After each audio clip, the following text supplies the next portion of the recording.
अज जी कॉन्फ्रेंस आउं सम्झां थो इंटरनेशनल कॉन्फ्रेंस जेका डॉक्टर इसाक समेजा साहब ही गुलदस्तो सजायो है। पोएं दफ़ा भी ही कॉन्फ्रेंस डॉक्टर साहब कई ऐं ख़ुशी जी ॻाल्हि त इहा आहे जेके किताब सिंधी लैंग्वेज अथॉरिटी छपिया आहिनि उन में मोहन जे दड़े ते बि आहिनि ऐं ॿियो जेको हुननि डिक्शनरी जेका आहे जेका बलोची में ऐं ॿियनि ज़बाननि में इहो कई आहे। ऐं सम्झां थो साईं ॿोली जेका आहे पंहिंजी हमेशह चवंदा आहिनि त सिंधू तरबेला खां वठी लसबेला ताईं सिंधू ॻाल्हाई वेंदी हुई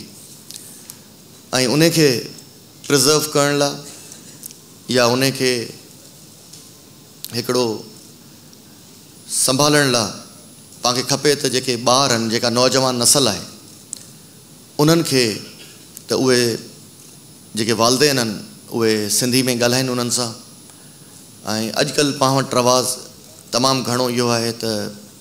स्कूलनि में तक़रीबन इंग्लिश मीडियम स्कूल आहिनि या उर्दू मीडियम स्कूल आहिनि उते कोशिशि इहा ई आहे त वधि में वधि जेको बि आहे इंग्लिश में माण्हू वधीक पंहिंजे ॿारनि सां ॻाल्हाइनि था। सो हिकिड़ी कॉमन लैंग्वेज आहे इंग्लिश, उहा त पूरी इंटरनेशनल लेवल ते आहे, उहो माण्हू हूअं ई ॻाल्हाए वञनि था। पर पंहिंजी ॿोली जेका आहे तव्हां ॾिसो था त चाहे सिंध में रहण वारा चाहे इंडिया में हुजनि, चाहे कैनेडा में हुजनि, अमेरिका में हुजनि या पाकिस्तान आहे या ॿिया बि काफ़ी मुल्कनि जंहिंमें सिंधी रहनि था, उन्हनि खे खपे त हिन खे इन शइ ते ज़ोर ॾियनि त ईंदड़ नसलुनि खे छो ॿोली आस्ते आस्ते वञे पई, रुगो पंहिंजी लैंग्वेज नथी वञे, इन में काफ़ी अहिड़ियूं लैंग्वेज आहिनि जेके ख़तमु थी चुकियूं आहिनि। जी मूंखे सवेरे समेजा साहब ॿुधायो पिए त इंडोनेशिया में हिकिड़ी का लैंग्वेज आहे जंहिंखे कंपलसरी गवर्नमेंट करे छॾियो आहे त हफ़्ते में 2 दफ़ा उन ते ई ॻाल्हाइणो आहे, त पोइ माण्हुनि उन खे वरी रिवाइव कयो आहे ऐं सिखणु शुरू कयो आहे। तीअं सिंधी ॿोली जेका आहे तव्हां ॾिसो था त हिकिड़ो त जीअं जामी साहब ॿुधायो त पर्शियन फ़ारसी जेका आहे जेके बि ख़तूत आहिनि या पुराणा शाइरी शाह अब्दुल लतीफ़ भिटाई जी हुजे, सचल जी हुजे, उहा या पाकिस्तान जा या पुराणा असां गज़ट ॾिसूं था उहो सभु फ़ारसी में आहे। त ईअं ई असांजी ॿोली खे प्रिज़र्व करणु खपे, सिंधी ॿोली खे। त उन लाइ हिकिड़ी सिंध असीं कोशिशि कंदासीं कल्चर डिपार्टमेंट जी तरफ़ां त हिकिड़ी कमेटी ठाहियूं जंहिंमें इंटेलेक्चुअल्स जेके ॿाहिरि वेठा आहिनि उन्हनि खे खणी ज़ूम मीटिंग जे ज़रिए या ॿियनि तरीक़नि सां उन्हनि ताईं अप्रोच कजे ऐं हिन खे हर जॻह ते वधाइजे। हिन कॉन्फ्रेंस खे ख़ाली महदूद हिते न रखिजे, हिन खे असीं कोशिशि करियूं इंटरनेशनली लेवल ते खणी वञूं ऐं असीं पंहिंजा डेलीगेशन मोकिलियूं उते। काफ़ी हिते दोस्त वेठा आहिनि जेके जिन ॿोली ते तमामु घणो कमु कयो आहे ऐं हिन खे हर जॻह असीं कोशिशि कंदासीं त हर जॻह ते जॾहिं असांजा माण्हू वेंदा उते नवनि माण्हुनि सां मिलंदा त आउं सम्झां थो त तमामु घणो थींदो। इसाक समेजा साहब खे त आउं जस ॾियां थो त हेतिरे कमु करण ते। ऐं ईअं ई असां वटि माजिद भुरगड़ी इंस्टीट्यूट आहे जेको सरदार शाह साहब जे टाइम में थियो। इंशाअल्लाह ताला असीं उन ते सिंधी लैंग्वेज जेका आहे उहा गूगल ते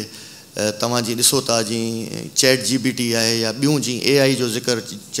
जामी चांडिया साहब कयो, त हाणे इदारा ठाहिण जी ज़रूरत आहे जिते 100 माण्हू असीं नथा वेही सघूं। आर्टिफिशियल इंटेलिजेंस जे ज़रिए चंद माण्हुनि ताईं कमु थी सघे थो, त आउं सम्झां थो त उहो बि इंशाअल्लाह ताला असीं कंदासीं।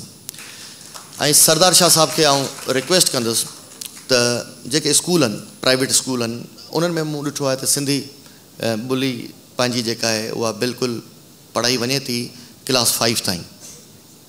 साईं खे आउं रिक्वेस्ट कंदुसि त उन्हनि खे कंपलसरी कनि त ठीकु आहे 5 ताईं पढ़ाए, उन खां पोइ अॻियां अञा वधीक खणी वञनि, उन्हनि जी हिस्ट्री खणी अचनि ऐं उन्हनि खे जेके असांजा हीरोज़ आहिनि जिन हिन सिंध धरती लाइ जिन कमु कयो आहे, छो हिन जी तारीख़ अॼु जी न आहे, ही 5000 साल पुराणी तारीख़ आहे। सो उन विरसे खे बचाइण लाइ हिन ॿोली ते पाण तॾहिं पंहिंजे हीरोज़ जा जॾहिं पाण नाला वठंदासीं, ॿुधाईंदासीं जिन जिन पंहिंजी ॿोली ते कमु कयो आहे, त नौजवान अचण वारी नसल चाहे उहा उर्दू ॻाल्हाइण वारा हुजनि, चाहे पंजाबी ॻाल्हाइण वारा हुजनि, चाहे बलोची ॻाल्हाइण वारा हुजनि या पश्तो ॻाल्हाइण वारा हुजनि, त जॾहिं तव्हां ॾिसो था भिटाई साईं जो कलाम उहो सभु सभिनि खे ख़बर आहे त KPK वारनि खे बि ख़बर आहे त भिटाई साईं केरु हो ऐं उन जा शाइर शेरो शाइरी आबदा परवीन जे सूरत में ॿुधनि था या ॿियनि जी सूरत में ॿुधनि था या कलंदर शहबाज़ जी तव्हां ॾिसो नगरी आहे जंहिंमें पूरो पंजाब उन्हनि जे जॾहिं उर्स थींदो आहे मुबारक त मूंखे हींअर वञण जो शर्फ़ थियो त सम्झां थो त उते लखे माण्हू पंजाब खां आया। सो सिंधी ॿोली हिकिड़ी मिठी ॿोली आहे ऐं सम्झां थो जीअं पूंजे साहिबु चयो त ही माउ ई पंहिंजे ॿारनि खे सेखारींदी आहे ऐं जामी साहिब जी ॻाल्हि त रियासत माउ वांगुरु हूंदी आहे ऐं बिल्कुलु इहो रियासत जो कमु आहे त असीं पंहिंजी ॿोली खे उन लेवल ते खणी अचूं ऐं इंशा ताला उन लेवल ते खणी अचूं त हिन खे वधीक असीं फाल करियूं। त बिल्कुलु असांजी जेका पार्टी आहे उहा इन खे बिल्कुलु इंडोर्स बि करे थी ऐं इन खे सपोर्ट बि करे थी। ईअं न आहे त जेको बिल पूंजो साहिबु पंहिंजी मर्ज़ी सां उन असेंबली में खणी अचे या ज़ुल्फ़कार शाह पंहिंजी मर्ज़ी सां खणी अचे, बिल्कुलु पार्टी जी इजाज़त हूंदी आहे तॾहिं खणी अचे। ऐं तव्हां ॾिसो था त सिंधी ॿोली लाइ हमेशह ही जेको तव्हां ॾिसो था जेको सिंधी लैंग्वेज अथॉरिटी जेको एक्ट हो उहो बि शहीद ज़ुल्फ़िकार अली भुट्टे जे टाइम में ई अनाउंस थियो हो ऐं उन खां पोइ अॻियां अची पोइ इहो सॼो थियो। ऐं वरी तहे दिलि सां शुक्रगुज़ार आहियां सिंधी लैंग्वेज अथॉरिटी जो ऐं तव्हां सभिनि जो जेके आयो हिते असांजे कल्चर डिपार्टमेंट में ई फॉल करे थो ऐं सम्झां थो त इंशा ताला अहिड़ियूं कॉन्फ्रेंसूं नौजवाननि लाइ करे वर्कशॉप लाइ करे ऐं जेको टीचरनि जो ॻाल्हि थी आहे त साईं सरदार शाह खे बि रिक्वेस्ट कईसीं ऐं साईं चए थो त टीचरनि खे गॾाईंदासीं ऐं जेके